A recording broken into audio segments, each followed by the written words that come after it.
me apresentar, né? Já apresentei rapidamente ontem. Eu sou um dos alunos antigos assim, do Elael, acho que eu comecei lá em 2011, mestrado, doutorado, e continuei no pós-doutorado, com uns 4 anos. Depois fui para Porto Alegre, fiz um pós-doutorado lá, e agora estou retornando aqui, mas trabalhando em áreas similares, mas com outro grupo. Então eu tive essa felicidade de beber da água da fonte de um cara extremamente importante, da qual eu agradeço a oportunidade e o convite de dividir mais um curso com ele. Então, nessa aula, a ideia é expor a questão de materialidade, que a gente discutia as equações de Marx em meios materiais, e eu acho que esse caminho é interessante para você introduzir de uma maneira mais simples o contexto de eletrodinâmicas não lineares, que ele comentou na aula passada alguns modelos. E também a questão de fundos. Quando eu falo fundos, é o que normalmente acontece no laboratório, que é você colocar algum campo externo, elétrico ou magnético, elétrico de um laser, por exemplo, magnético de alguma estrela, algum objeto astrofísico. Bom, se qualquer dúvida pode levantar a mão, a gente dá atenção, e se alguém tiver alguma coisa mais complexa, aqui está o contato, né? Eu sempre respondo rápido, mesmo que a resposta seja que eu não sei no momento, mas que posso, daqui a algumas semanas, dar uma resposta mais concisa.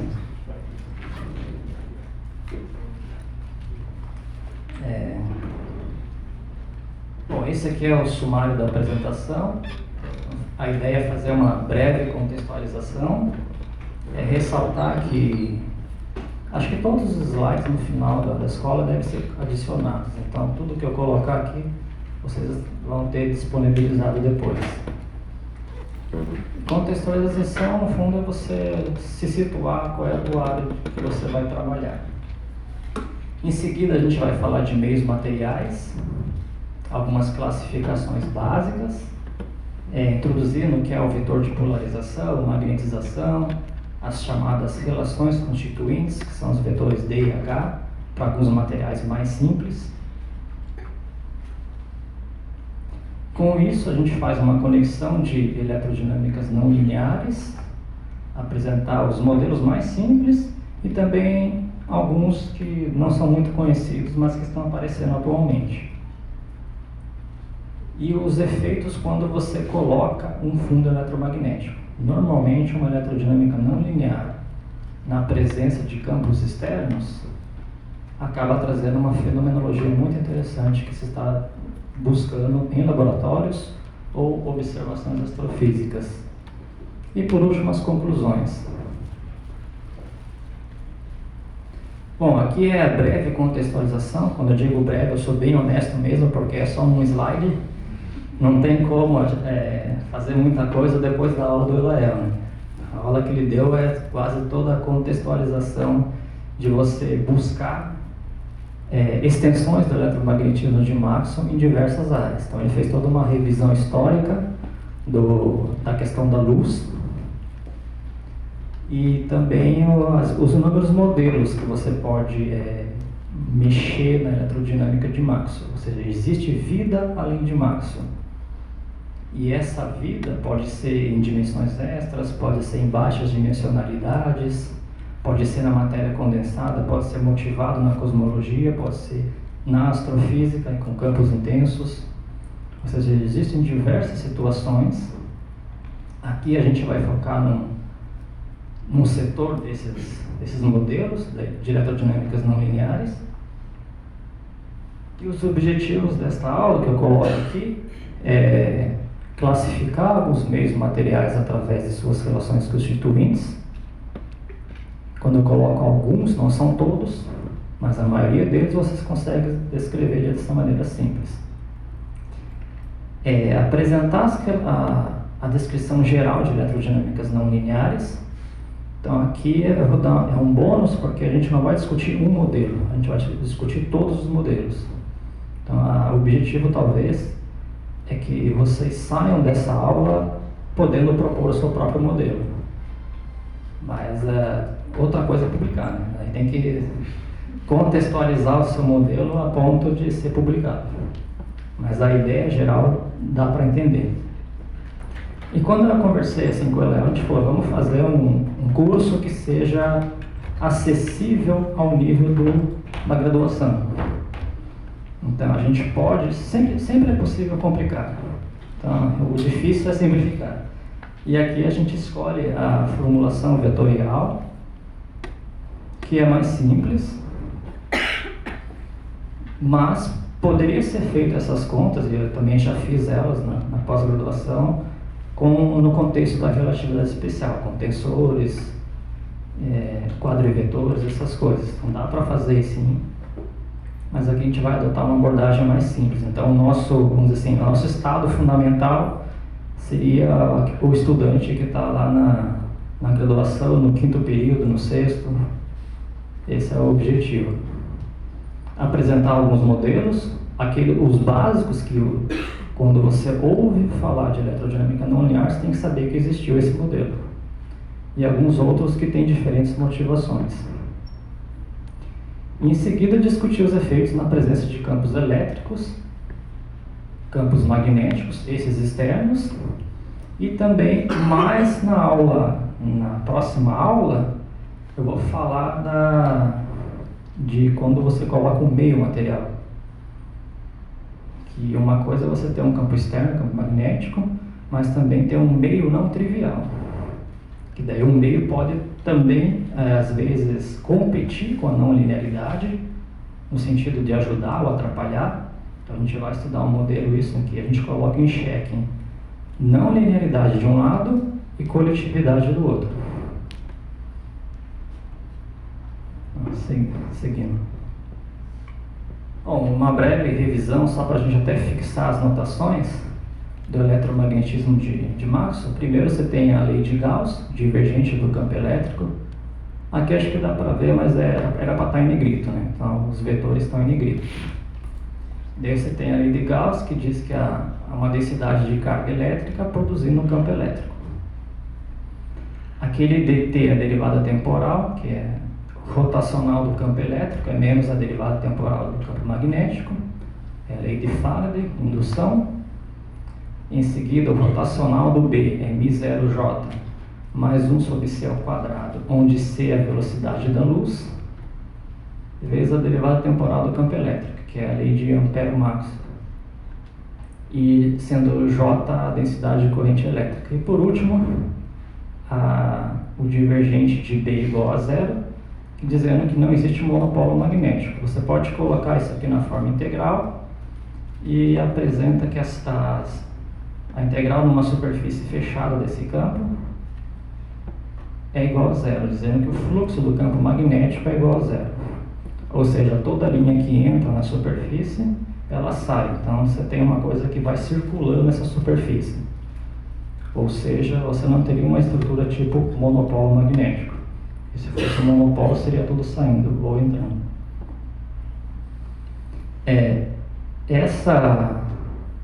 Isso aqui foi objeto de estudo na escola passada de 2021, que em 2021 era 90 anos da proposta de monopolos magnéticos.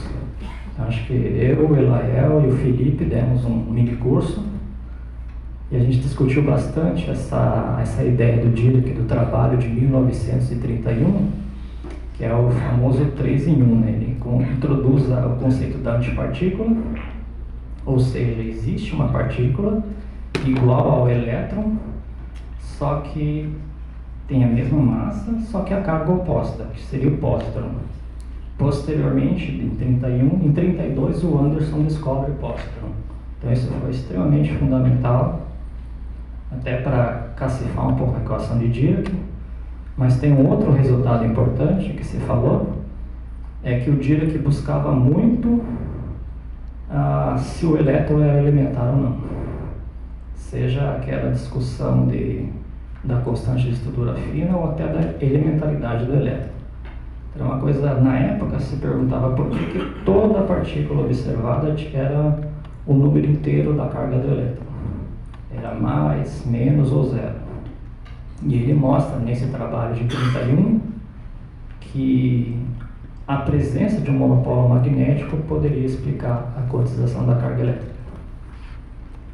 Esse foi um curso bonito também que eu recomendo a gente, se alguém tiver interesse, dar uma olhada nos vídeos, que foi à distância. Aqui introduzindo a notação, permissividade do vácuo, permeabilidade. Essas apresentações eu tento colocar no Sistema Internacional de Unidades, mas volta e meia, dependendo da área que você pesquisa, você tem que ir para um sistema de natural, em que o H cortado C igual a 1. E assim é sempre bom deixar claro em qual sistema de unidades que a gente está. E às vezes eu vou ter que utilizar, é muito complicado você citar vários trabalhos em diferentes sistemas de unidades, então eu sempre tento comunicar isso. Daí tem aqui a permissividade do vácuo, a permeabilidade, e a velocidade da luz é 1 sobre a raiz quadrada de 0 E aí tem as equações de Maxwell em meios materiais, você pode colocar muito parecido com as equações anteriores. Por exemplo, essas duas equações, as equações que a gente diz homogêneas, que não tem densidade de carga e não tem densidade de corrente, elas ficam inalteradas. Divergente de B igual a 0 e rotacional do A é menos a derivada temporal do B. Que está aqui, elas ficam inalteradas. Claro, tem situações em que elas podem mudar, mas em geral nos meios materiais isso não acontece. E a modificação que aparece nos meios materiais é você colocar o que a gente chama de relações constituintes, que é esse vetor H e esse vetor D. A equação não homogênea fica a rotacional do H igual a J mais a derivada temporal do D, e o divergente do D igual a ρ. E neste caso eu estou usando a mesma notação, mas essas densidades de carga e de corrente, elas são as livres. Em alguns livros se coloca um L aqui para denotar que são as densidades livres. E a ideia é a gente especificar quem é esse H, quem é esse D, e classificar uma série de materiais com isso. Claro que nem sempre isso consegue descrever todo o sistema. Por exemplo, na aula que vem eu vou discutir alguma questão de meios de plasma.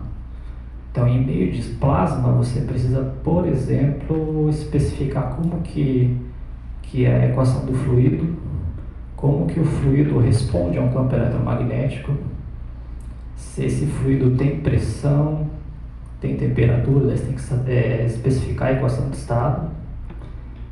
E daí todas essas equações, juntando com essas 4 aqui, vão formar um sistema de equações muito mais complicados. Mas por enquanto a gente fica nesse caso mais simples aqui, em que a gente não precisa de outras equações. Muitos materiais você consegue descrever só com esse sistema aqui.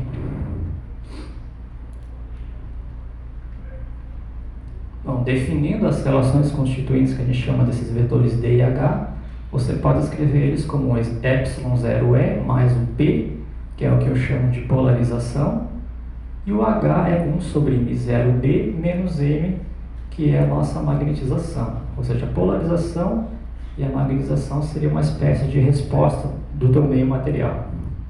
Como é que ele responde quando você bota algum campo.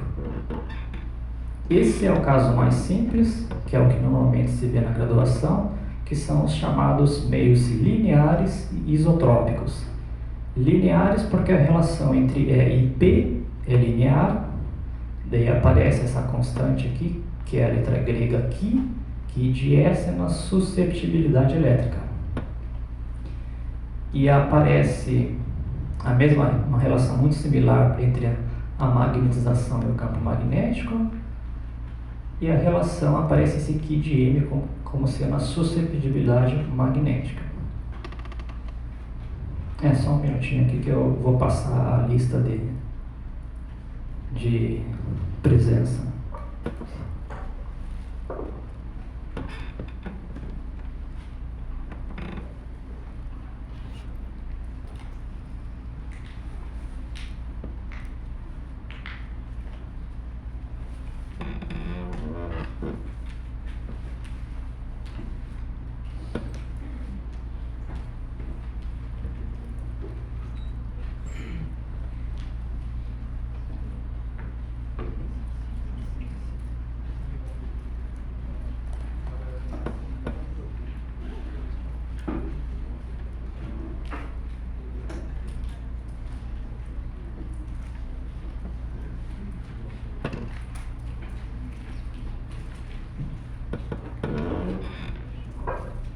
Daí eu estou mandando a lista de segundo e terça.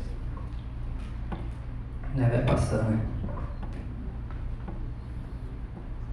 Então voltando, essas são as relações constituintes para meios lineares isotrópicos. E se a gente substitui na relação, o D igual a 0E mais P, você consegue colocar em evidência o campo elétrico e definir a permissividade do material, como sendo o epsilon igual a 1 mais a susceptibilidade elétrica vezes a permissividade do vácuo. Analogamente, você pode fazer a mesma coisa e redefinir o μ como sendo 1 sobre μ0, 1 menos que μm. Dependendo do livro, esse sinal aqui você pode reabsorver na redefinição desse aqui, mas em geral a estrutura é muito parecida, fica nesse daqui, o vetor D é o epsilon 0E e o H é 1 sobre μb.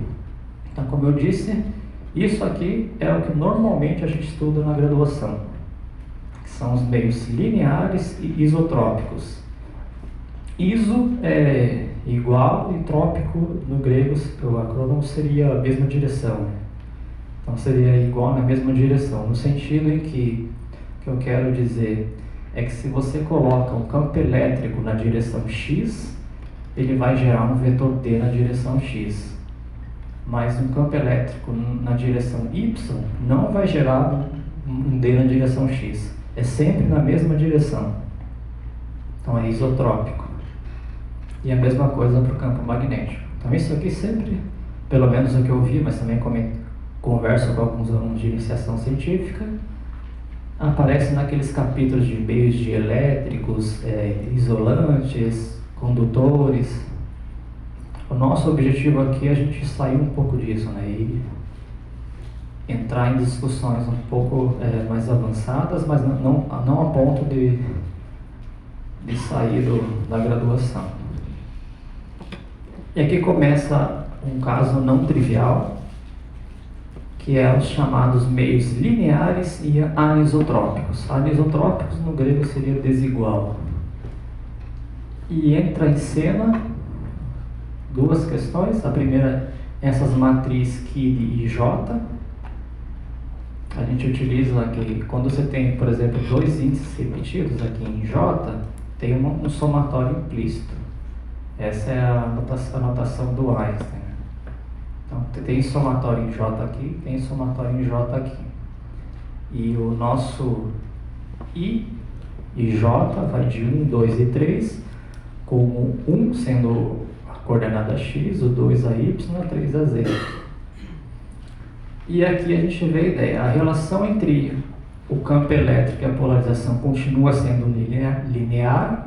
A mesma coisa ocorre para a magnetização e o campo magnético, só que você vai pagar um preço aqui, que o preço é você introduzir essas matrizes 3x3. Por exemplo, o Ki de IJ, caso elétrico, você tem esses 9 elementos. E, por exemplo, alguns cristais você consegue descrever com essas relações constituintes. E aqui a gente tem uma relação que, por exemplo, um campo elétrico numa direção, ele pode produzir uma polarização numa outra direção. Eu fiz um caso muito simples aqui, é que se você pegar o Ki de 1, 2 sendo diferente de 0 e todos os demais nulos, você tem que a tua polarização na direção x é o ε0, que 2 é de y, ou seja, um campo elétrico na direção y produzindo uma polarização na direção x. É nesse sentido que eu quero dizer de anisotrópico. E a mesma coisa você poderia fazer para magnetização. Ou seja, aqui a gente eu pelo menos não tive contato com isso na graduação. Eu fiquei no caso anterior, eu fiquei sempre nos meios lineares e isotrópicos. Um outro caso interessante é os chamados meios magnetoelétricos, que são lineares também, que é a mesma ideia de você ter uma anisotropia, só que agora quem gera a polarização pode ser ambos, pode ser o campo elétrico e o campo magnético, de uma maneira anisotrópica. Só que o preço a se pagar é você introduzir 4 matrizes. Esse Ki de LIJ, Ki de EMIJ, Ki de ME e o Ki de JM. Aqui as relações são lineares, sempre aparece linear no campo elétrico, linear no campo magnético. Então a ideia é, você pode, campos elétricos, gerar magnetização e campo magnético gerar polarização. Isso já acontece, por exemplo, em alguns materiais. E na literatura também, alguns não falam esse termo magnetoelétrico, mas eles comentam dos chamados meios lineares, porque, como comentei, é linear nos campos, e bianisotrópicos. Bi porque tem campo elétrico e campo magnético nos dois. E anisotrópico porque aparecem essas matrizes 3x3. Isso também vai frequentemente aparecer na literatura. E aqui um outro caso não trivial, que apareceu até recentemente, talvez uma década atrás, mais ou menos, é os chamados isolantes topológicos. São materiais que têm algumas propriedades interessantes. Ele, na superfície, ele é um condutor elétrico, mas no interior ele se comporta como um isolante. Aqui eu não estou fazendo a discussão mais complicada, aqui a gente só quer apresentar aqui as relações constituintes da maneira mais simples possível. Na aula que vem a gente vai fazer a conexão disso com a eletrodinâmica axiônica.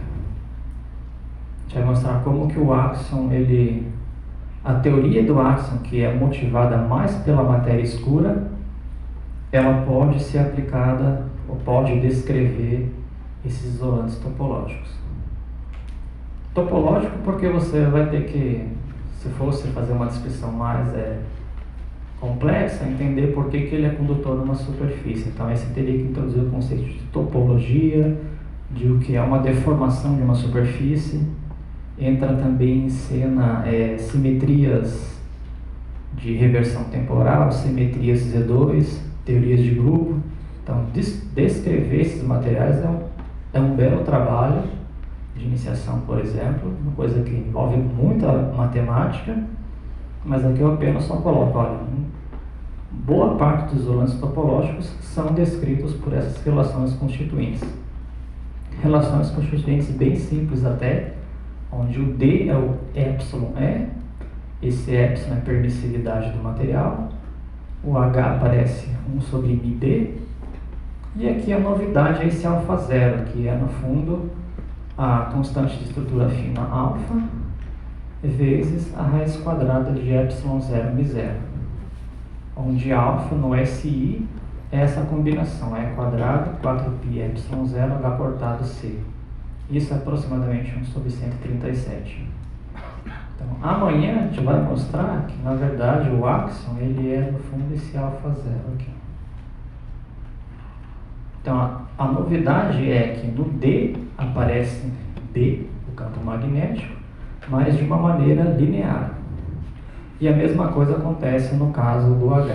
Aparece o E, também multiplicado por esse alfa zero. E aqui uma observação que eu coloco é que nesse caso é um caso particular de um meio magnetoelétrico, Ou seja, aquele meio que a gente comentou que tanto o E quanto o B podem gerar a polarização ou a magnetização. Então isso acontece aqui, mas acontece de uma maneira isotrópica, porque o campo magnético numa direção X vai gerar uma polarização na mesma direção, e aqui também.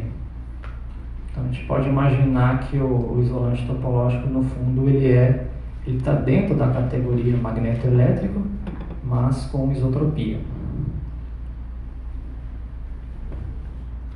Tem também uma outra categoria interessante, que é os chamados meios girotrópicos, que é uma situação em que você coloca um outro vetor em cena, que é esses vetores G de E e G de M, que são os chamados vetores girotrópicos. Eles são características no meio, por exemplo, às vezes o teu meio pode ter algum defeito, alguma impureza e privilegiar alguma direção. Então isso acontece, e nesses casos notem que a polarização ela está relacionada com o campo elétrico, só com o campo elétrico.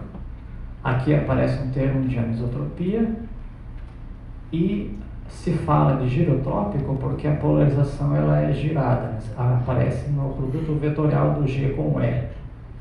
Então ela é girada na direção do produto vetorial.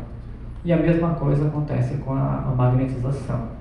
Você tem uma anisotropia e um outro vetor G de B. Às vezes, em alguns livros, eles costumam colocar isotrópico aqui e modificar um pouquinho aqui. Mas, em geral, quando se fala de um meio girotrópico, é porque vai aparecer algum vetor, que é característico do material, que vai mudar essa polarização. Isso, por exemplo, aparece em alguns cristais que têm alguns defeitos e alguns meios de plasma também. Então, aqui eu coloquei uma série de observações. A primeira é que, na maioria das vezes, mais simples, o que ocorre é quando esses keys, né, eles são constantes. Por exemplo, em cristais você consegue descrevê-los como sendo números. Mas pode ocorrer outras situações em que eles não são constantes. Eles podem, por exemplo, depender da frequência ou do vetor de onda. Se, por exemplo, ele depender da frequência, é porque o teu material demora para responder à perturbação. Ou seja, você vai lá, perturba o material, mas ele tem não é instantâneo. Você perturbou num lado até chegar no outro, essa informação demora. Tem uma espécie de delay aí, e isso indica como se fosse uma dispersão espacial.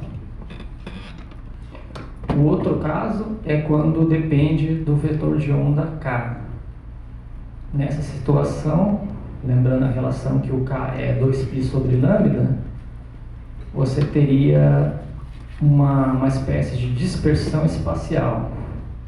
Ou seja, diferentes comprimentos de onda vão se propagar com diferentes velocidades de fase. Então essas são situações que podem ocorrer. Uma outra situação é quando você tem uma dependência espacial, que por exemplo, acontece em situações mais complexas. Por exemplo, no caso por exemplo, eu já dividi apartamento com um colega que era da engenharia e estudava pré-sal. Ele falava que no pré-sal você tem superfícies, e à medida que você vai descendo nessas distâncias, o material vai tendo propriedades diferentes. Então isso indica que você tem uma não homogeneidade. São situações mais complexas, mas que pode acontecer. Ou também esses materiais que vocês conseguem fazer com aquelas impressoras 3D lá, você consegue definir certas superfícies com propriedades diferentes. E a terceira observação, que a gente não comentou aqui, mas que vai aparecer daqui a pouco, é quando a polarização e a magnetização aparece potências nos campos elétricos ou magnéticos. Por exemplo, pode aparecer E quadrado, E com B quadrado, diversas combinações que você imaginar. Neste caso, a gente diz que o meio ele é um meio não linear.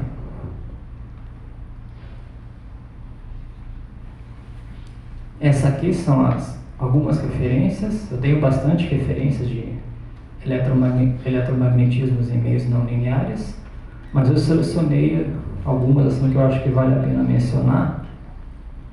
Essa primeira seria vamos dizer assim, uma primeira abordagem do assunto, que é o livro do Zangel.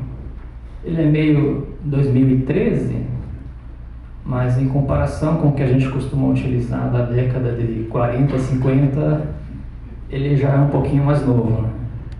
Então, nesse livro eu acho que ele consegue fazer o arroz com feijão da graduação, ou seja, tudo aquilo que é obrigatório por ementa que deve ser feito, ele faz.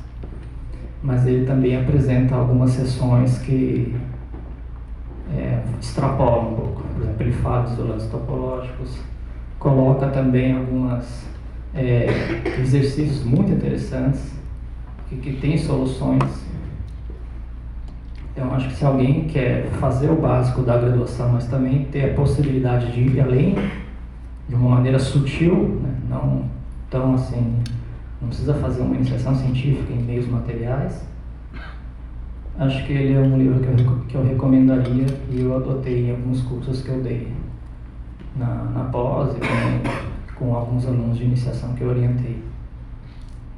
E tem esses outros dois, do Topitikin, Fenômenos Eletromagnéticos na Matéria, e o outro do Melrose e McPedron, que é Processos Eletromagnéticos em Meios Dispersivos. Esse já é um pouquinho mais complicado, já seria uma segunda abordagem.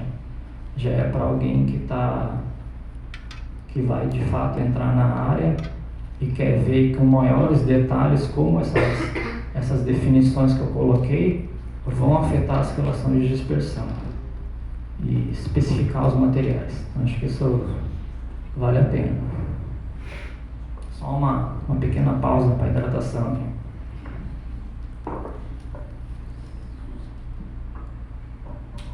Se alguém tiver uma dúvida aí, pode levantar a mão e fazer a pergunta.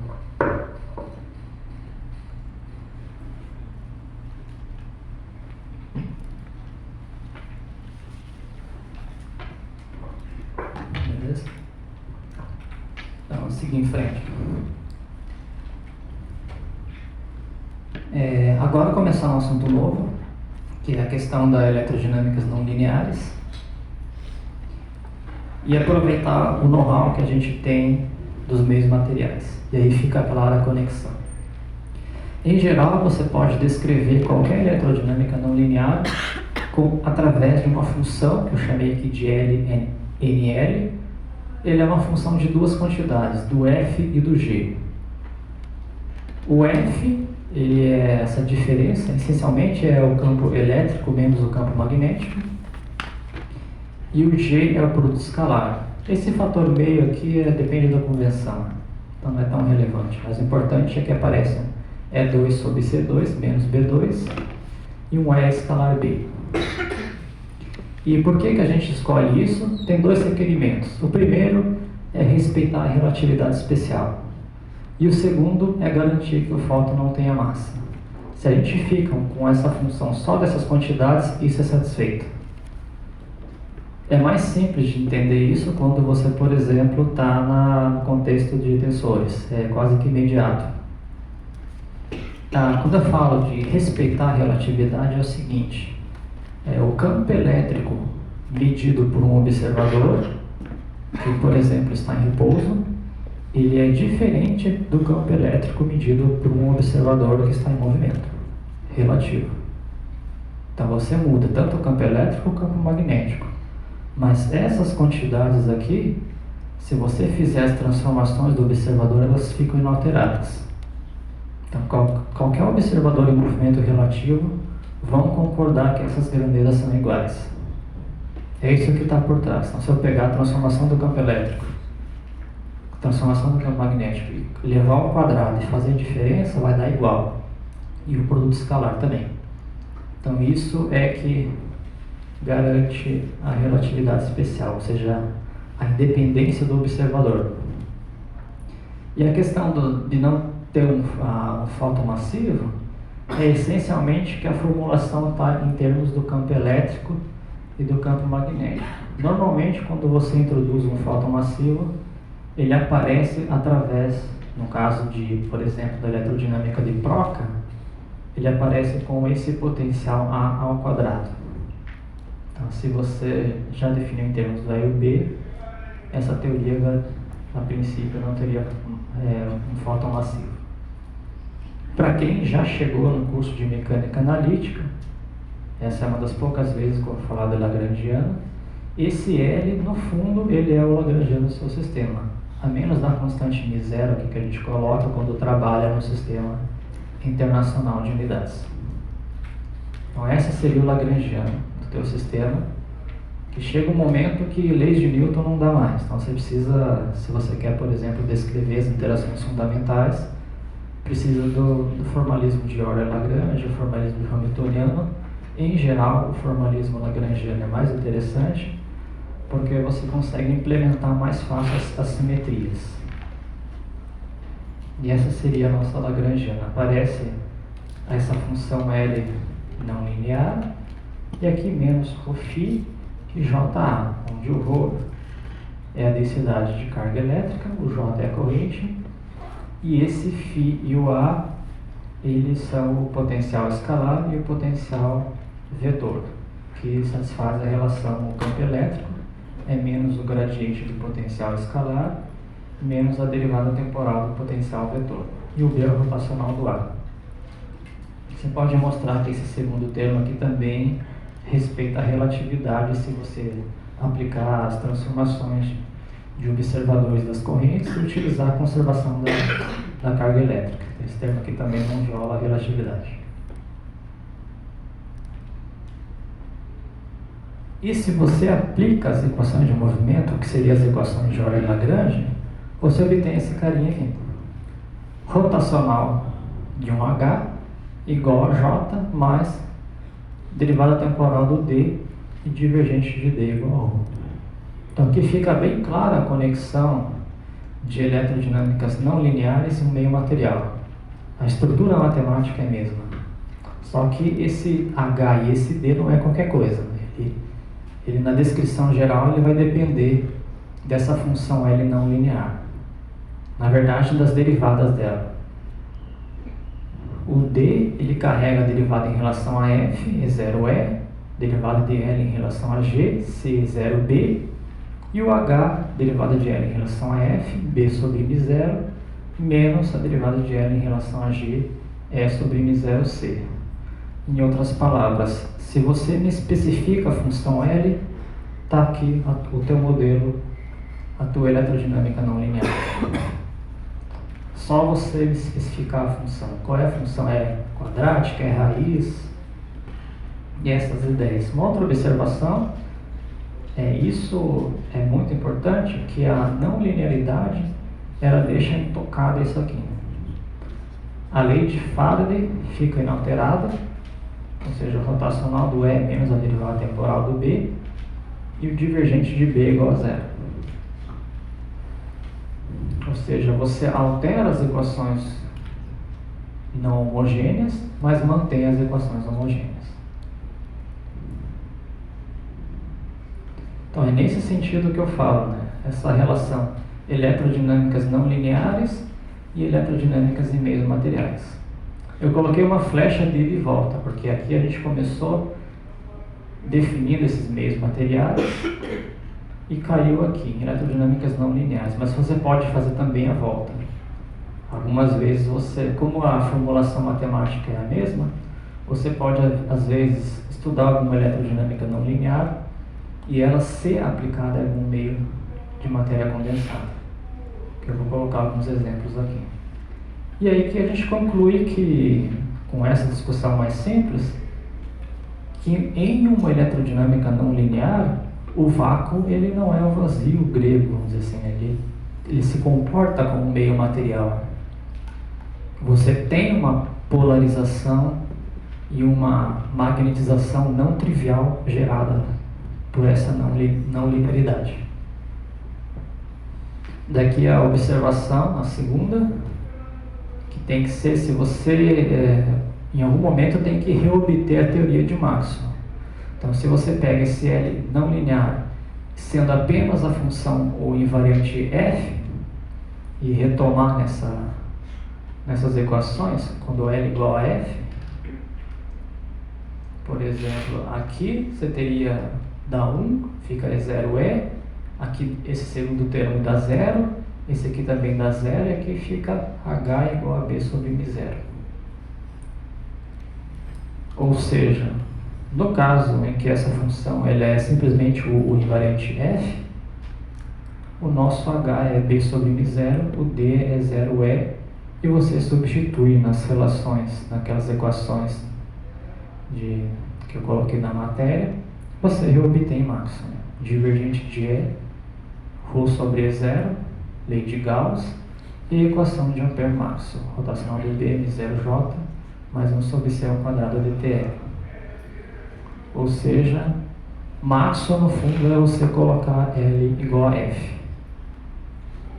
Então, se você está estudando algum modelo que para grandes distâncias cai em Maxwell, você vai querer ter coisas adicionais a isso, né? Adicionais ao L de F. Bom, agora apresentar assim, os modelos básicos, que é que quando se fala em eletrodinâmica não linear, vocês têm que saber ou ouvir falar alguma vez. Esse é vamos dizer assim, o modelo mais estudado, que é o modelo da eletrodinâmica de Euler e Coquelin, de 1935. Então eles fazem a conta, e essa conta é mais baseada em correções quânticas, e se obtém que a lagrangiana de Euler e Coquelin, ela é o termo conhecido de Maxwell, ou seja, o nosso F, só que aparecem coisas novas. As correções, elas aparecem uma com F quadrado e a outra com G quadrado. E umas constantes aqui. Aparece a constante de estrutura fina, só que ela aparece ao quadrado, a massa do elétron na quarta potência, a constante de Planck reduzida, o ε0 e o C ao cubo. Então esse termo aqui claramente é algo muito pequeno. Então a gente imagina que sejam correções pequenas à teoria de Maxwell. Então esse foi, vamos dizer assim, esse vai ser o modelo mais estudado em quase todas as áreas, que são as primeiras correções quânticas. A gente pode mencionar assim que a eletrodinâmica quântica, ela tem diversas correções, mas elas não são qualquer correções, são correções que a gente pode falar perturbativa. Ou seja, a gente pode mensurar, falar, essa aqui é a correção de primeira ordem, essa aqui de segunda ordem, de terceira e quarta. Então isso facilita para a gente. O caso da eletrodinâmica de Euler e Coquelin, ela pega as correções quânticas dominantes. Então essas seriam as primeiras correções quânticas. E se imagina, por exemplo, é o que a gente chama de naturalidade, é você imaginar que você tem a teoria clássica e a correção quântica seja algo pequeno, seja uma correção quântica pequena. Aqui fica muito claro porque aparecem esses termos aqui. Você tem a constante de estrutura fina ao quadrado, ela já é 1 sobre 137, elevado isso ao quadrado dá uma coisa muito pequena. E ainda aparece a massa do elétron na quarta potência aqui. E aqui é só para comentar, a constante de Planck reduzida, H sobre 2π e a massa do elétron. Até interessante comentar que acho que o Léo falou bastante, por exemplo, de supersimetria, que o modelo padrão em si descreve muitas coisas, até por isso vamos dizer assim, está desde da década de 70 sobrevivendo, é muito tempo. E tem um problema muito particular no modelo padrão que envolve a massa do Higgs. O Higgs, ele, vamos dizer assim, ele gera massa para as outras partículas.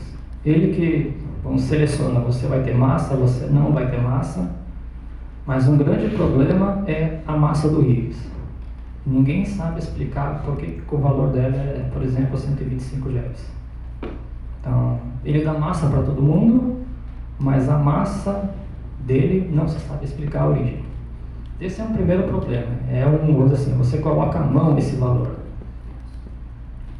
E um segundo problema é quando você vai calcular correções quânticas à massa do Higgs. E quando você calcula esses valores, você observa que a massa do Higgs, ela dispara, vamos dizer assim. Ela é completamente diferente do valor clássico. Você vai recebendo cada vez mais correções, você não tem esse controle de correções no modelo padrão. Esse é o chamado problema da naturalidade, que o pessoal chama. Ou seja, aquilo que você espera, a teoria deixa de ser natural. Uma das possibilidades de você controlar essa deficiência, vamos dizer assim, curar esse problema, é você introduzir a supersimetria. A supersimetria é um meio de você proteger a massa do Higgs. Na verdade, proteger dela das correções quânticas. A princípio, se a supersimetria é exata, a correção acaba sendo nula, porque é como se os férmions dessem uma contribuição e os bósons dessem uma contribuição oposta. Mas sabendo que a supersimetria é quebrada, você consegue ainda proteger a massa do Higgs e dando correções pequenas. Então esse é um outro, já que o Elael comentou bastante de supersimetria, eu achei oportuno dizer também que aparecem essas questões da naturalidade em outros contextos.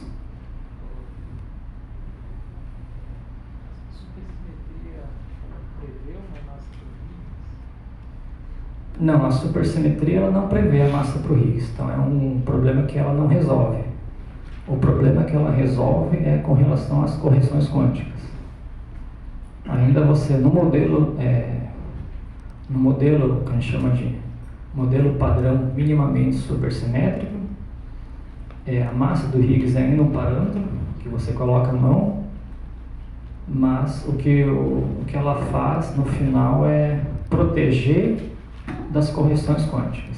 Então você consegue tornar a teoria, calcular perturbações dela, perturbações quânticas, e obter correções pequenas para a massa do Higgs. Sim. Como que a gente coloca um valor para a massa do Higgs? O valor é que você... É a grande charada. O valor você vai de uma maneira fenomenológica, e o que você obtém é que o valor 125 GeVs, em unidades naturais, consegue resolver a seção de choque. Também tem outras discussões envolvendo, por exemplo, relações entre as constantes de acoplamento, taxas de decaimento. Então você vê que são várias direções em que convergem para esse valor. Então demorou um certo tempo para você chegar perto disso. Então não é só um experimento, são várias coisas convergindo para chegar nesse valor. Mas uma teoria exata, assim, que explicava essa teoria me dá esse valor, não. Então demorou um tempo assim até para você chegar nesse 125, você teve que ir em várias janelas, o que a gente chama, por exemplo, de janelas de exclusão. Você tenta alguns valores acima, vê que a teoria não se comporta bem, não explica um monte de fenomenologia, e até você chegar a valores próximos, esse 125.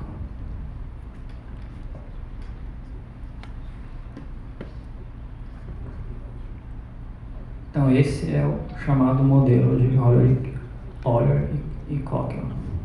Inclusive esse modelo aqui assim, para a época, 1935 é algo extremamente avançado, porque a eletrodinâmica quântica ela só foi estabelecida em 1950. Então essa conta que eles fizeram para a época é impressionante. Claro que depois de 1950 existiu muitas técnicas que a gente consegue obter esse modelo, mas daí foi só depois de 1950, quando o Schwinger, o Tomonaga e o Feynman já estabeleceram bem o que seria uma teoria de eletrodinâmica quântica.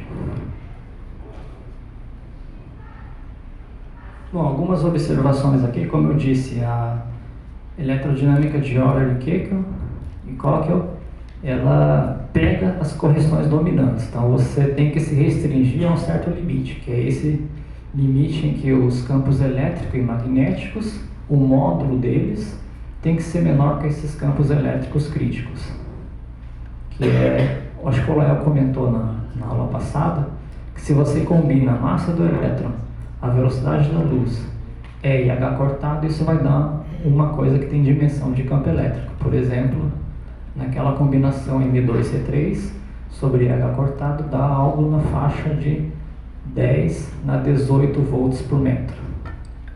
E o campo crítico dá 10 na 9 Tesla. Uma outra observação, isso é até interessante, é que muitas vezes vocês vão ouvir na literatura falar sobre a eletrodinâmica de Euler e Heisenberg, que foi em 1936. Eu, por muito tempo, confundi as duas, mas a história, no final do dia, acabou esquecendo do Coquel. O Heisenberg, ele foi orientador de doutorado do Euler e do Coquel. O que ele fez em 36 com Euler é obter um modelo de uma eletrodinâmica não linear, mas com todas as correções quânticas. E o que eles mostraram é que no limite de campos fracos, você acaba recuperando Euler e Coquel. Então o modelo ele é mais extenso e muitas vezes há essa confusão na literatura. Então, sim? Esse muito menor do que os campos críticos seria mais ou menos de qual ordem em comparação? Olha, eu vou falar de um pouco de estimativas, mas por exemplo, o laser mais potente que você tem, ele consegue atingir um campo elétrico na faixa de 10 na 14 volts por metro. Então ainda o laser mais potente, a gente está com uma 10 mil vezes menor que esse campo. A gente não chegou perto ainda dele. Mas em objetos astrofísicos, você consegue ultrapassar esse campo crítico. Mas o requerimento essencial disso, tem outros requisitos, mas esses são os básicos, é que se você ultrapassasse esses valores, você acabaria perdendo o controle do vácuo.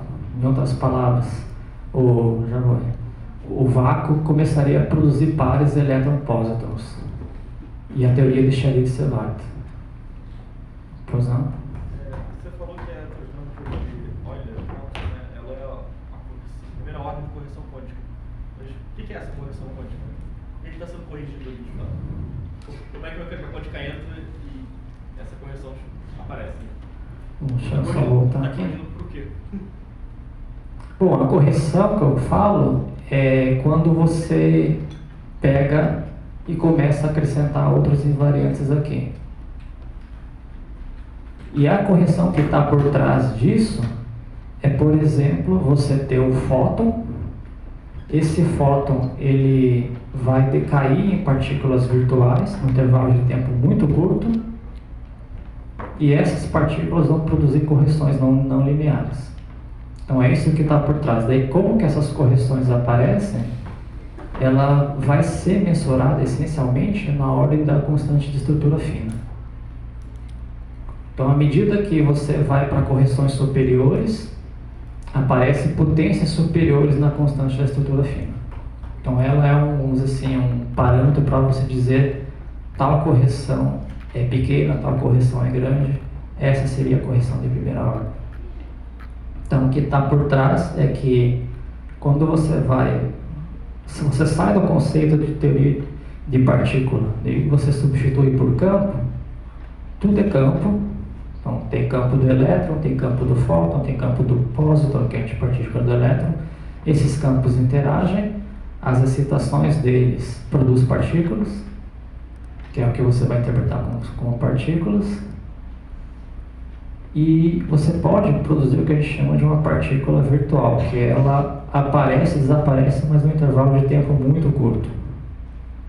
Então, o que está por trás nesse modelo são correções, vamos dizer assim, partículas elétron e pósitron, que apareceram em intervalos de tempo muito curtos. Então, o sinal que aparece aqui é esse aqui. É isso, né? A gente está falando de uma teoria de eletromagnetismo. Daí, do nada, quando eu falo de correção quântica, aparece a massa do elétron aqui. Então, esse é o sinal que eu quero dizer. Foi criado pares de elétron-pósitron num intervalo de tempo muito curto, e a informação que ele deixou aparece aqui. Nessa constante aparece a massa do elétron, que por sua vez também é igual à massa do pósitron. E quando eu falo de mecânica quântica, quem deixou o sinal também aqui é o nosso H cortado, que é um claro sinal que esse processo envolve a mecânica quântica. Tá claro? Beleza? Sim? Quando você chega naqueles campos críticos, que você falou que você gera uma cascata de pares, seria, nesse caso, essas soluções explodem? Assim, Bom, se você começar a chegar próximo dos campos críticos, quando eu falo de criação, já não é uma criação de partículas virtuais no intervalo de tempo curto. Já passa a ser uma criação de partículas reais. Você deu tanta energia para o teu vácuo que ele começou a explodir, né? Começou a mandar a criação de pares elétron-pósitron. Então, nesse caso, seriam partículas reais mesmo. E daí você começa a perder o controle. Você tem uma teoria que tem eletromagnetismo, tem outras partículas em si. Então, e outra coisa importante é que esses campos E e D, eles normalmente são constantes e uniformes. Se você botar um campo elétrico que é variável no tempo, também vai ter um problema similar. Então, normalmente, quando a gente bota campos externos, é comum adotar a ideia de que você está trabalhando com campos constantes.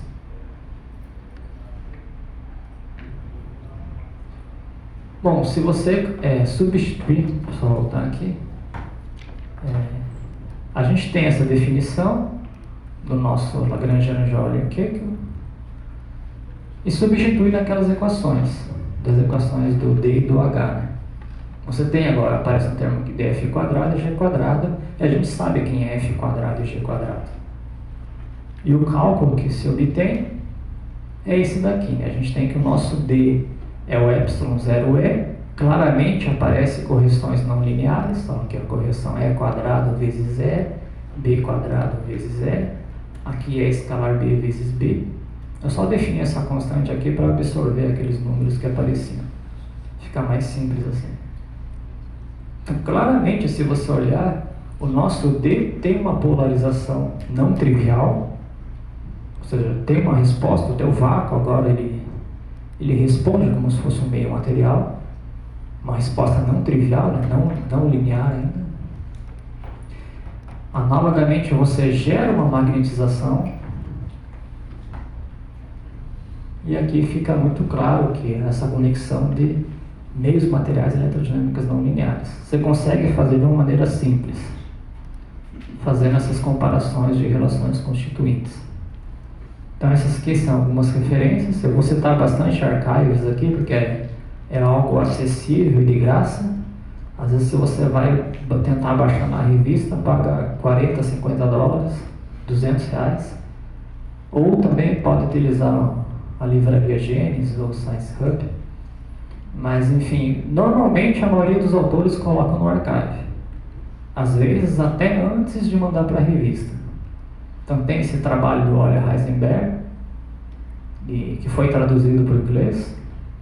Tem essa outra referência que é extremamente interessante, do Nuri, que são esses dois trabalhos, um de 2004 e de 2012. Nesse aqui você tem uma excelente revisão histórica e várias aplicações da eletrodinâmica de Euler Heisenberg. Então esse assim, é o modelo mais comentado e aplicado em diversas áreas. que é justamente você pegar Maxwell e olhar quais são as primeiras correções quânticas. Bom, em seguida, um outro modelo que bomba muito na questão das não linearidades é a chamada eletrodinâmica de Bohr-Infield, que foi desenvolvida numa série de artigos entre 34 e 36. Aqui já observa que aparece uma coisa nada trivial, que é uma raiz quadrada. E esse beta é o chamado parâmetro de Bohr-Infield. Ele tem dimensão, quer dizer, nesse sistema de unidades, ele tem dimensão de campo elétrico. E a grande motivação de Bohr-Infield, que, vamos dizer assim, Euler, Kekel e o tamanho Heisenberg estava 36, então eles estão contemporâneos aí. Mas eles se baseiam mais na discussão não de correção quântica, mas sim num problema muito interessante que é o campo elétrico de uma carga pontual na origem. A gente sabe da teoria de Maxwell que o campo elétrico é essencialmente a carga sobre R quadrado. E se você vai para curtas distâncias, esse campo elétrico acaba divergindo. Então a ideia do Bohr-Infield era você tentar curar esse problema. E se curava isso com a eletrodinâmica, com uma proposta não linear. Daí vocês percebem que tem uma raiz quadrada, tem um termo f quadrado. Dessas constantes daqui são apenas para acertar as dimensionalidades. E só que aparece um g quadrado aqui. E o que eles obtiveram é que o campo elétrico de uma carga pontual Q aparece uma raiz quadrada de R0 na 4, distância na 4 e o versor radial na direção R. Onde esse R0 está relacionado com o parâmetro de beta. R quadrado, a menos de algumas constantes que vai depender do sistema de unidades, ele é essencialmente 1 sobre beta. E que se obtém, se você vai para distâncias curtas, o nosso campo elétrico acaba sendo finito. Então essa era uma das motivações do Bohr e do Infield. E como esperado, se você vai para grandes distâncias, você acaba recuperando o máximo, porque esse termo aqui de R0 acaba sendo irrelevante, ele fica só a raiz quadrada de R na 4, que fica R2. Então você não está negando, nos dois casos você não está negando o máximo. Em algum limite no nosso mundo macroscópico você vai ter máximo. Mas a questão é no mundo aqui no caso curtas distâncias, e também no caso de Euler, que as correções quânticas são pequenas. Então, para você assim, observar os efeitos dessas correções quânticas, você vai ter que botar algum campo muito intenso para compensar esse efeito pequeno. E é aí que vai entrar o que eu comentei dos fundos eletromagnéticos. Sim.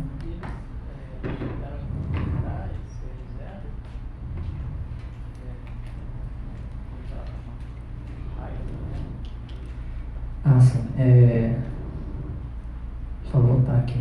Esse R0 seria uma distância típica, assim, é como se você imaginasse que fosse o raio do elétron.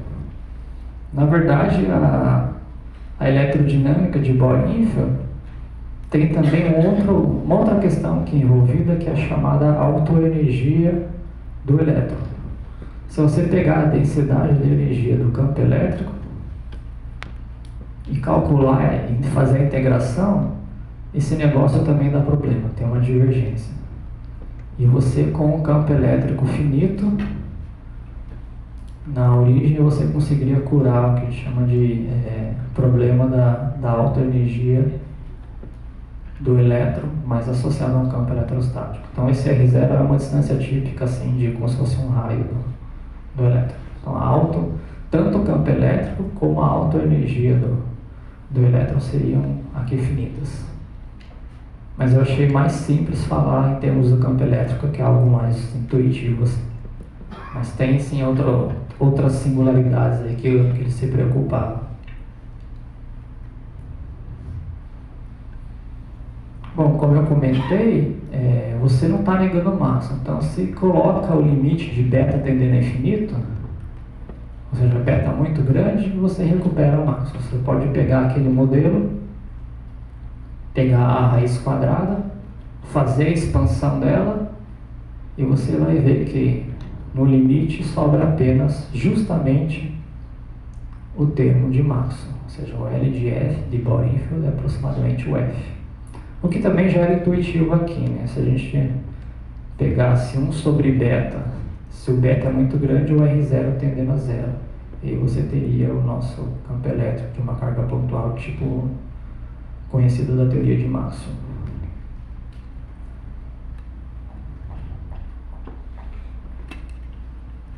Eu acho que talvez acabou a pilha aqui. Vamos ver aqui como que mexe.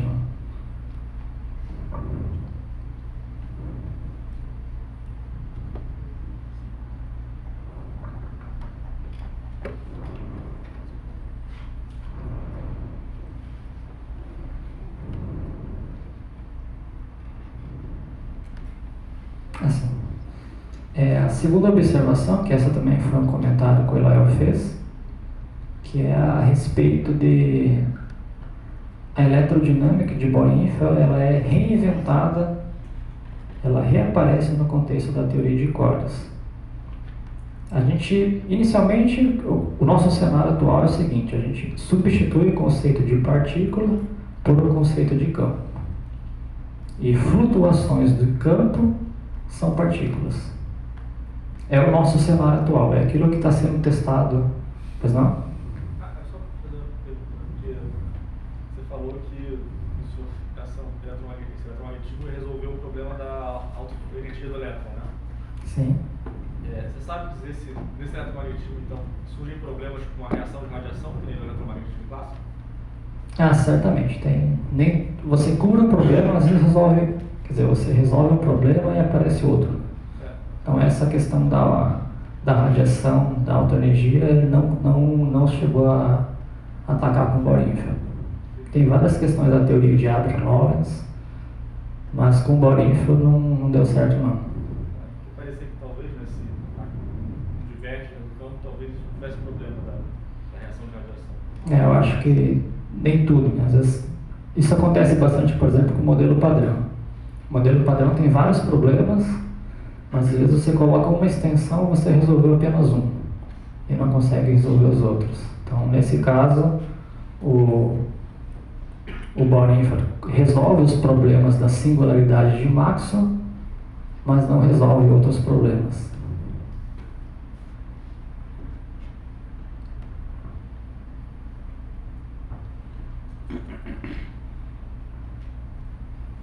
Bom, tem esses dois.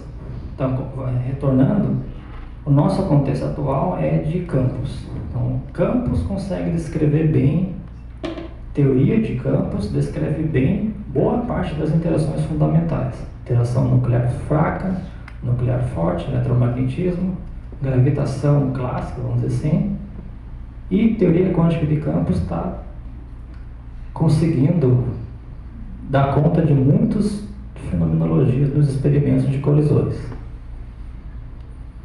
Mas você pode também pensar numa outra teoria em que você substitui o conceito de campos por cordas. Essa teoria ela não está acessível aos laboratórios que a gente tem, mas você pode imaginar qual é a herança que essa teoria dá no limite de baixas energias. E esses trabalhos entre 85 e 87, o pessoal mostrou que no limite de baixas energias da teoria de cordas, você não obtém Maxwell. Você acaba caindo em Bohr-Infield. Então isso foi bombou novamente a teoria de Bohr-Infield. A gente sabe que Maxwell está dentro de Bohr-Infield, quando você pega aquele parâmetro muito grande.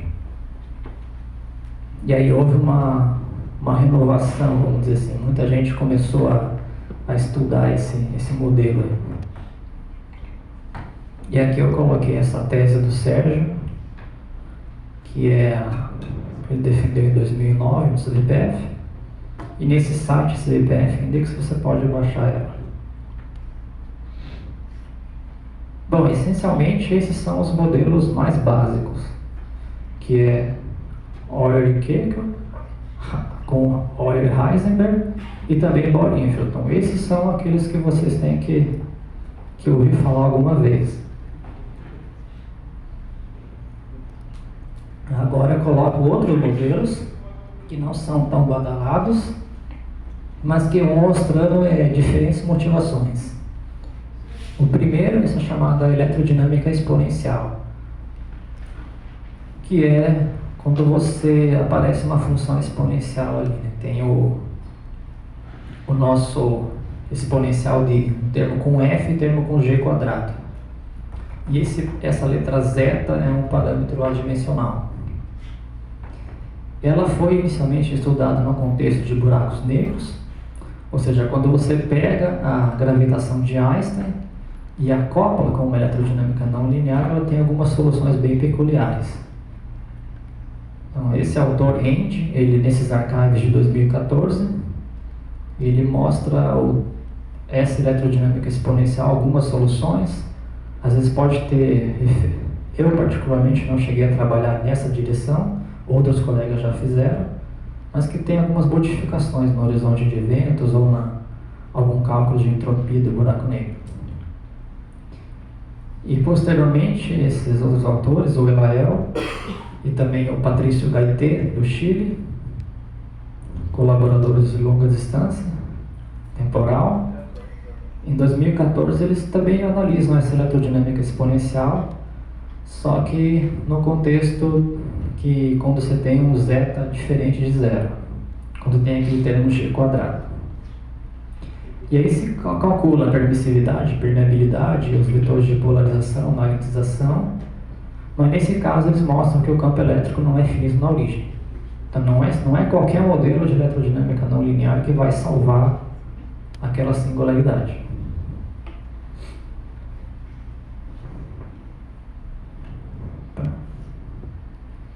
Algumas observações aqui. Um outro modelo interessante é você começar a fazer certas generalizações.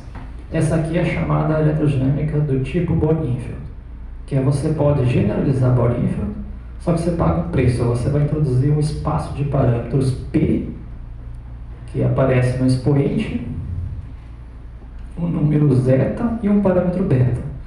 E à medida que você vai mexendo nesses parâmetros, você vai cair em modelos conhecidos. Eu comentei aqui, quando P é igual a meio e zeta é igual a 1, você obtém Bohr-Infield, que é justamente aparece o P lá no expoente, a raiz quadrada.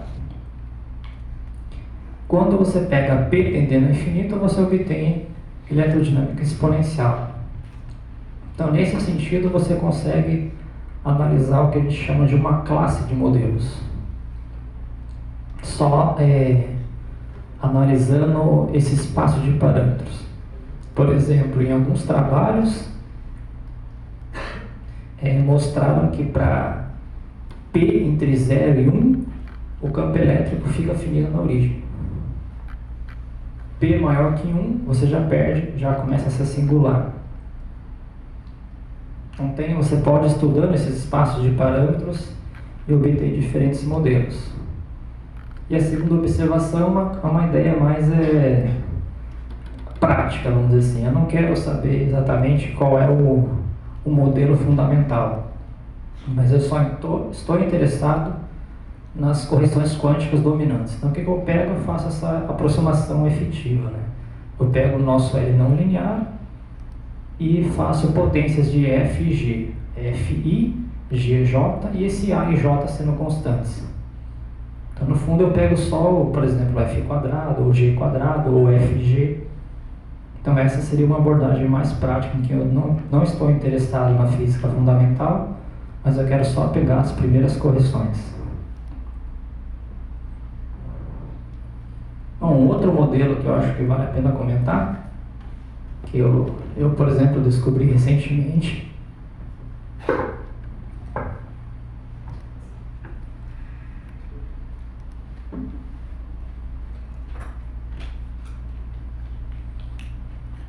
é a chamada eletrodinâmica com quebra da simetria de paridade,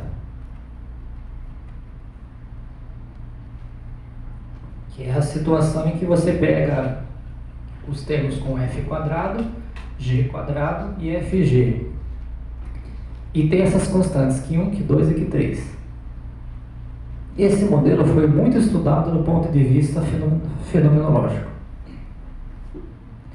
E em 2017, esses artigos do Fan e outros autores, eles mostram que a matéria escura poderia explicar esse modelo. E aqui eu coloquei essencialmente que seria a simetria de paridade, que é o nosso, quando você pega a posição e troca de sinal, o campo magnético, nesse caso não troca de sinal, porque o operador na habla troca, o A troca, então você tem duas trocas aí, e o campo elétrico acaba trocando. Mas se a gente for ver a definição do F e do G, como o F depende de G quadrado, quer dizer, F depende de E e B quadrado, ele fica invariante. Ou seja, ele não troca de sinal. Mas o G, por sua vez, vai trocar de sinal. E aí você mostra que esse L de dm de dark matter, ele acaba quebrando a paridade justamente pelo terceiro termo de F e G. O F não troca, o G troca. Então esse termo, vamos dizer assim, é o que explicaria a quebra da paridade.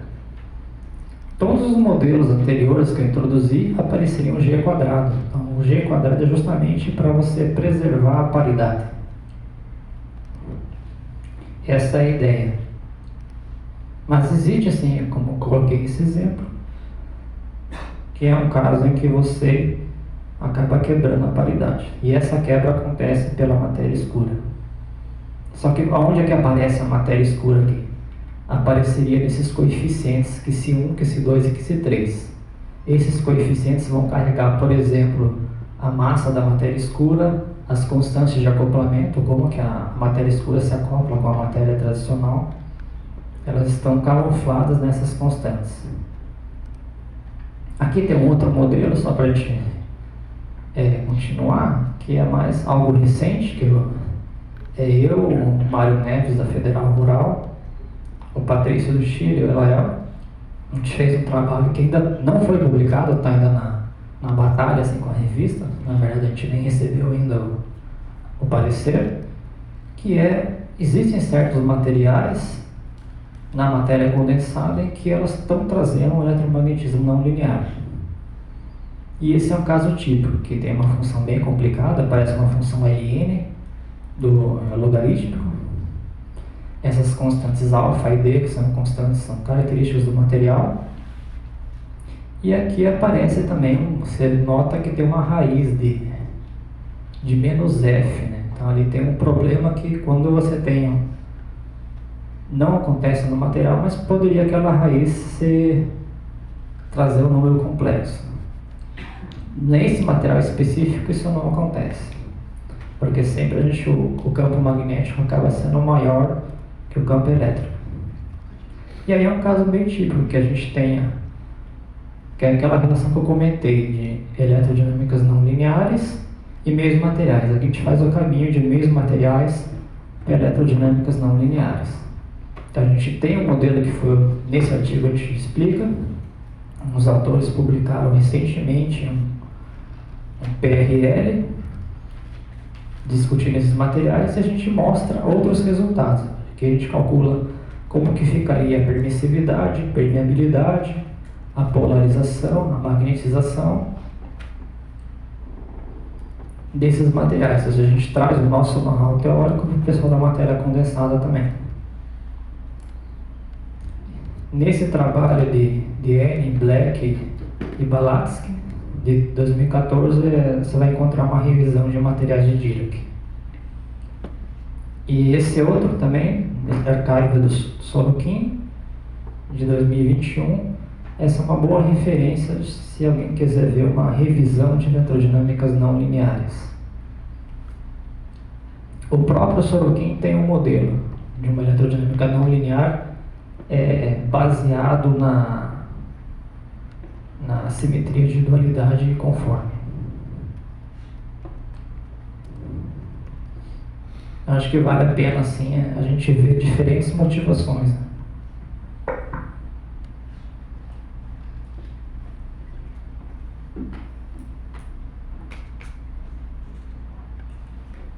Agora vamos, acho que, ir para uma outra parte,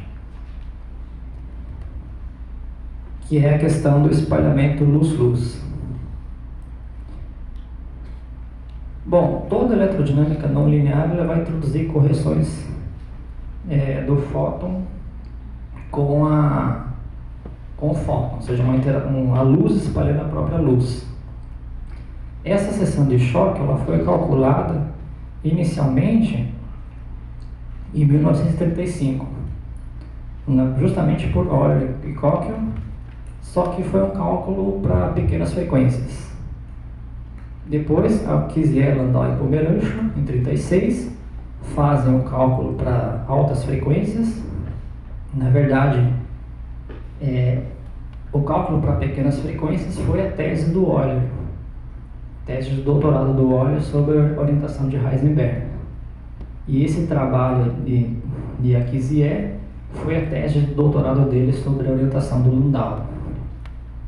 E só na década de 50, mesmo 1951, que os autores calculam a seção de choque, qual é a probabilidade da luz espalhar a luz em todos os efeitos da eletrodinâmica quântica. Mas daí a eletrodinâmica quântica estava já estabelecida.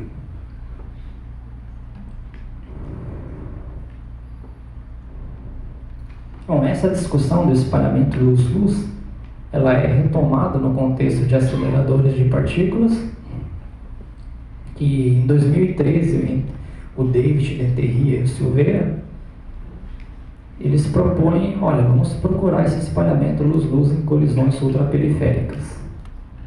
Então eu fiz esse desenho que você tem chumbo-chumbo, essa linha ondulada seria o fóton, e aí o que a gente tem, a ideia é a seguinte: em colisões ultraperiféricas tem diversas maneiras de colidir partículas. Atualmente a gente já consegue fazer uma colisão no sentido em que faz esse movimento aqui. Elas passam lateralmente. Ou seja, você não tem os átomos atingindo uma espécie de frontal. Que se é frontal, os átomos se desintegram, produzem um zoológico de partículas, mas os aceleradores já conseguem fazer situações em que elas passam muito próximas, mas não colidindo. Então, por isso que é ultraperiférica. Elas passam do lado e essa interação do lado elas conseguem interagir com o fóton.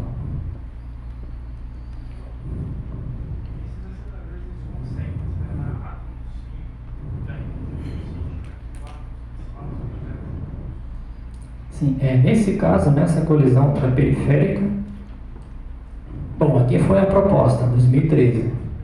Ela é realizada em 2017. Então, só em 2017 se conseguiu fazer um espalhamento em que os átomos passam muito próximos, mas não colidem. E eles interagem trocando fóton.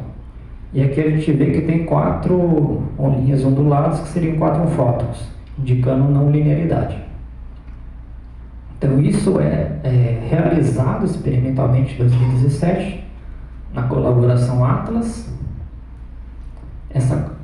Essas medidas são confirmadas pelo CMS, ou seja, há uma checagem dupla disso. Isso em colisões de chumbo-chumbo. Então isso é extremamente recente. Essa fenomenologia de colisões ultraperiféricas está começando a crescer bastante. Que você consegue, é muito limpo no detector você observar esses dois fótons. Inclusive é o que eu estou fazendo atualmente no meu pós-doutorado, tanto para estudar algumas eletrodinâmicas não lineares e também outras coisas que podem estar dentro daquela bolinha riscada ali. Ali pode ter um zoológico, pode ter monopolos eletrofracos, pode ter matéria escura, pode ter uma série de coisas. Correções quânticas também, pois não? Esse espalhamento fóton-fóton, ele é elástico? Os fótons eles acabam perdendo energia dele. Assim, quando o átomo de chumbo passa, ele vai emitir um fóton. Só que, a princípio, aquele fóton seria um fóton virtual, na teoria. Mas com as energias que a gente está dando, ele pode considerar ser um fóton real. Então a gente tem aqui sim um espalhamento bem limpo, que você consegue ver esses dois fótons aí no detector. Então nós estamos aqui em 2018, bem recente. E esses resultados eles estão de acordo com a eletrodinâmica quântica, modelo padrão, e as colaborações CMS e TOT, mais recentemente em 2021, conseguem fazer uma medida similar, só que agora não é chumbo, mas é próton-próton. Então a coisa está realmente nessa linha bombando, está começando a gerar muitos dados. Inclusive, recentemente tem programas agora que você consegue fazer essas simulações no computador. Bom, a primeira observação é que esses resultados que estão saindo agora, eles podem vincular novos modelos.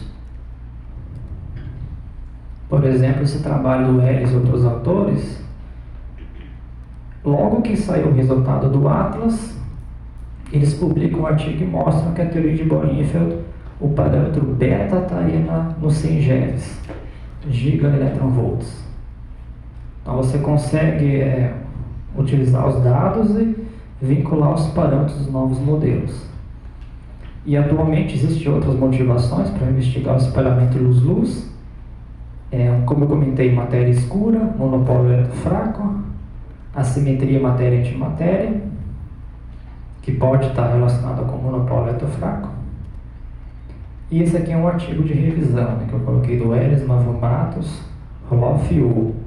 Aqui ele vai citar essas referências que eu comentei, e também como que esses novos aceleradores podem também ser uma fonte de pesquisar o espalhamento luz-luz.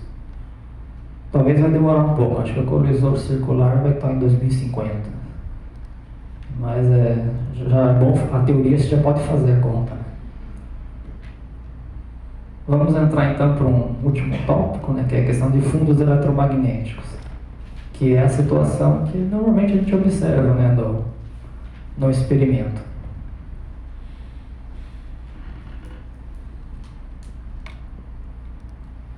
E aí tem várias motivações. A primeira que eu coloquei aqui são correções ao potencial de Coulomb. O potencial de Coulomb vai com sobre R. Mas se você bota um campo externo, você pode ter um decaimento exponencial, pode também mudar a potência, se é 1 sobre R2 ou sobre R3, dependendo do modelo não linear. Mudanças na relação de dispersão e índice de refração. Isso a gente vai abordar mais na próxima aula. Oscilação fóton-graviton, ou seja, se você acoplar o graviton, que é a parte do campo da gravitação, com o fóton e botar um campo externo, ele pode oscilar um no outro. Claro que esse efeito é pequeno. Recentemente a gente observou o graviton, então imagino que observar essa oscilação seja mais complicado ainda, mas o efeito ele a princípio existe. Contribuições por confinamento você consegue, como por exemplo com o campo magnético, confinar partículas ou átomos, um aprisionamento, vamos dizer assim. Um outro muito interessante é o photon splitting, que é a situação em que você pega um fóton, que é essa linha ondulada, e ela, na presença de um campo magnético externo, ela acaba gerando outros dois fótons. Claro que vai ter conservação de energia, conservação de momento, essas coisas, mas você tem produção de fótons quando tem um campo externo ali. Isso sem campo externo é impossível. Você não consegue ter 3 fótons, 5 fótons, 7 fótons. Sempre o número ímpar é proibido por questões de conservação de energia, assimetria de conjugação de carga. É o chamado teorema de Fermi. Mas se você coloca um campo externo, você viola as hipóteses do teorema e isso poderia acontecer. Esse é o artigo do Adler, na década de 70. Aqui eu coloquei algumas ordens de grandeza. O campo magnético da Terra, em Tesla, ele fica a 10 na menos 4. Em alguns experimentos terrestres, 2,5 Tesla. Ou seja, 10 mil vezes maior que o campo da Terra. Estrelas de nêutrons ordinárias, 10 na sexta, 10 na 9. Magnetárias, que são estrelas de nêutrons particulares, a Terra ultrapassa o 10 na 9. Você vai 10 na 10, 10 na 12. Então tem esse livro do Mésaros, que ele comenta bastante dessas aplicações desses campos intensos na astrofísica, inclusive com algumas questões de eletrodinâmicas não lineares. Criação de pares, essa é uma questão muito interessante, porque se você calcula a probabilidade, ela aparece com esse fator exponencial. Fica uma exponencial do campo, essencialmente do campo crítico dividido pelo campo do laser. E os lasers que a gente tem chegam a 10 na 14, ou seja, 10 na menos 4 vezes o campo crítico, ainda está longe. A gente está com uma potência da faixa do petawatts, 10 na 15 watts. E a expectativa dos novos lasers é de 10 na 16. Em 2005 anos atrás, 2018, saíram notícias que o pessoal ia chegar nos 100 petawatts. Falaram, em 2023 vamos chegar nisso. E não se cumpriu. Então, acho que foi mais venda de competição, assim, de Europa, Rússia, China, todo mundo falando na faixa dos 100 petawatts. Mas o que a gente vê, na verdade, é 10, ainda não tá, parece que está longe. Daí você tem esses artigos do Einstein, que é um artigo, a revista é voltada para a graduação, ele faz essa conta aí da probabilidade, e esses outros artigos do Heinz, do Carl Stein, que coloca essa discussão no cenário de lasers, como que a gente pode criar pares eletronporos no lasers, quer dizer, pares através de lasers. Entrar numa questão que é simples, mas é importante comentar, a questão da polarização da onda eletromagnética. Vamos considerar que o nosso campo elétrico está no plano XY e a propagação está no eixo Z. Então a gente tem que o nosso E é o E0x cosseno e o termo E0y cosseno. E aparece uma fase φ, que é a fase relativa entre as componentes x e y. Quando eu chamo polarização linear, é quando essa fase é 0 ou 2nπ, onde o n pertence aos inteiros. Nesse caso, a gente obtém que o primeiro ficaria E0x mais E0y, ou seja, a direção está fixa, e você tem um termo em cosseno. Então, esse cosseno vai fazer com que aumente ou diminua. Isso é o que a gente chama de uma polarização linear. Coloquei nessa figura simples, que é o nosso campo elétrico está numa reta, vai aumentando, depois chega no zero e vai na outra direção, mas sempre fixa numa direção. Então, quando o campo elétrico oscila numa direção fixa, a gente diz que a polarização é linear. Polarização circular é quando você pega aquela fase relativa menos π sobre 2. E aí a diferença entre a componente do cosseno, do xy, um vai com cosseno, o outro vai com seno. Importante que nesse caso, se você calcula o módulo do campo, utilizando cosseno ao quadrado mais seno ao quadrado igual a 1, isso é constante, é a própria amplitude. E eu coloquei aqui, no instante t igual a 0, o campo elétrico ele fica no plano, no primeiro quadrante. E se você pegar o cosseno x e seno y e pegar no instante posterior t igual a π sobre 2 ômega, você tem no segundo quadrante. Então o campo elétrico ele faz uma rotação, mas é uma rotação no círculo. Nesse sentido a gente diz que é uma polarização circular para a direita. Aqui eu tenho essa figura aqui que fica bem clara. Você tem a onda se propagando no eixo Z e o campo elétrico rotacionando no plano XY nesse círculo. Se a gente alterasse o sinal da componente Y e colocasse um sinal negativo, você teria uma polarização circular para a esquerda, no sentido anti-horário. E aí já dá para imaginar que o caso mais complexo seria uma polarização elíptica. Ou seja, o campo elétrico vai girando, mas o módulo também pode alterar. E aqui os efeitos na presença do material. Por exemplo, o efeito Faraday é quando a gente manda um campo elétrico com uma certa polarização. Essa onda ela acaba passando pelo material e mudando a polarização. E a ideia é você descobrir qual é esse ângulo, em termos das propriedades do material. Por exemplo, aqui eu coloquei o caso mais simples, de uma polarização linear. Então, para você, basta olhar como que aquela reta mudou. E aí você, fazendo as observações experimentais, pode tirar alguns dados e propriedades do material. O efeito Kerr magneto-óptico é a situação em que a gente está interessado no campo refletido, ou seja, a gente manda uma onda, essa onda é refletida e o plano de polarização é alterado. E você vai analisar esse ângulo. Também esse livro vocês vão conseguir observar diversas classificações de efeito Kerr, porque às vezes o meio pode ter uma certa polarização, magnetização, e, por exemplo, eu posso mandar uma onda circularmente polarizada ou elíptica, então tem inúmeras classificações que ficam bem claras nesse livro. O efeito. Agora eu vou começar a mexer no vácuo.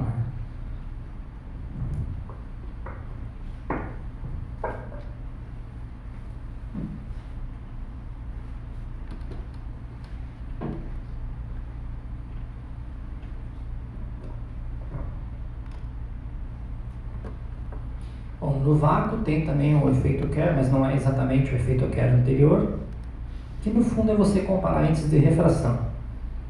Aqui eu coloquei na figura uma onda com uma polarização linear paralela ao campo externo é zero. E aí você tem o índice de refração quando a polarização é paralela e quando a polarização é perpendicular. Você calcula essa diferença e observa que ela é proporcional ao campo elétrico externo. E essa constante é a constante de Kerr. Então isso acontece no vácuo quando você tem, por exemplo, uma eletrodinâmica não linear.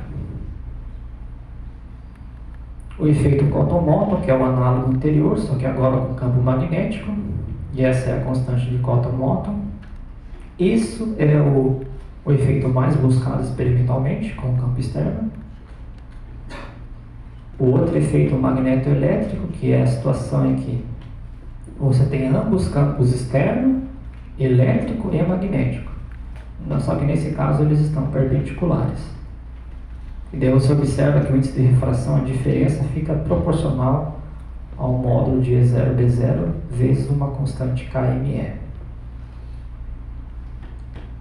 E aí tem diversas possibilidades de você mudar as polarizações, as configurações dos campos elétricos. Eu acho que essa referência do Bateste e Rizzo explora bem isso. Inúmeras outras maneiras de você ver birrefringência. A outra discussão é que eletrodinâmicas não lineares pode gerar birrefringência. Esse aqui é um experimento PVLS que ele procurou.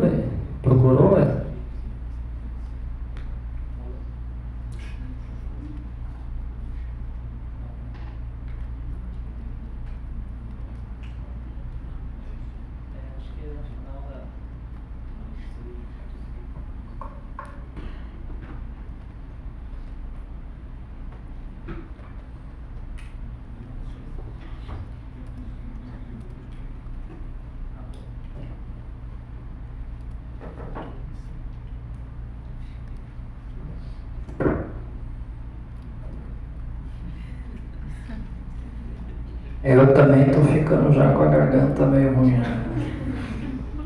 Então, essa aqui já a pilha recuperou a energia.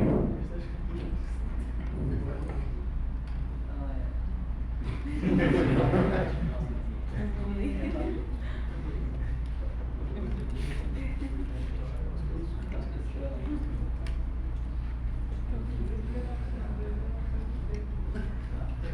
que improvisar então. Peço desculpas aí porque tá com a garganta já meio ruim. E tem esse trabalho, o experimento do PVLAS, em que o autor, outros autores, eles utilizam um campo externo de 2,5 Tesla. Por exemplo, se você estudar esse modelo e calcular a birrefringência, esse termo com F quadrado, G quadrado, você observa que o índice de refração, ele, no fundo, é a diferença dos coeficientes. E para a teoria de Bohr-Infield, você obtém que é zero, porque justamente na aproximação os coeficientes são iguais. E aqui eu coloquei algumas observações. No experimento PVLS, os resultados que ele obtém é 10 no menos 23. Se você calcula para Euler e Copley, é 10 na menos 24. Então o PVLS chegou próximo, mas ele não teve precisão para observar o Euler e Copley. Então faltou uma ordem de grandeza ali para você conseguir observar.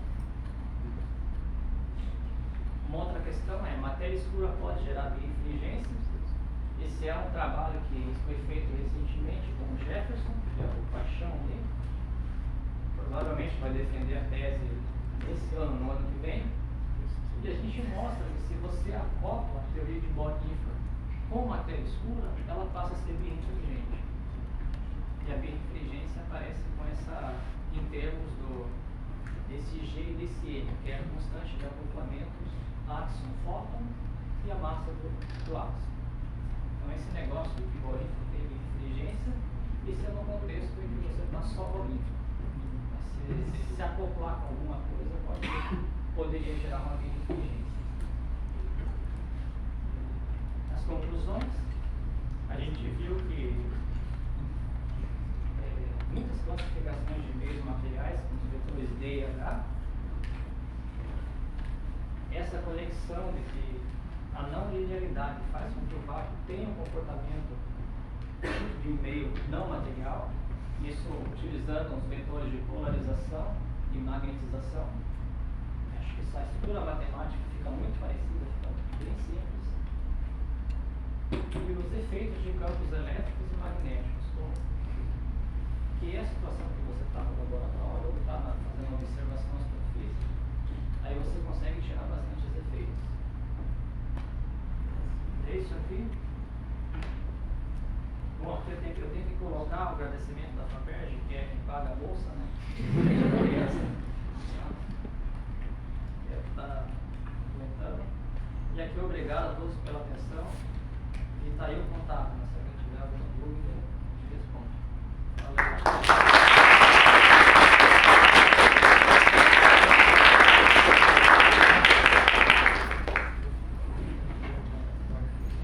Alguma dúvida aí? Eu tenho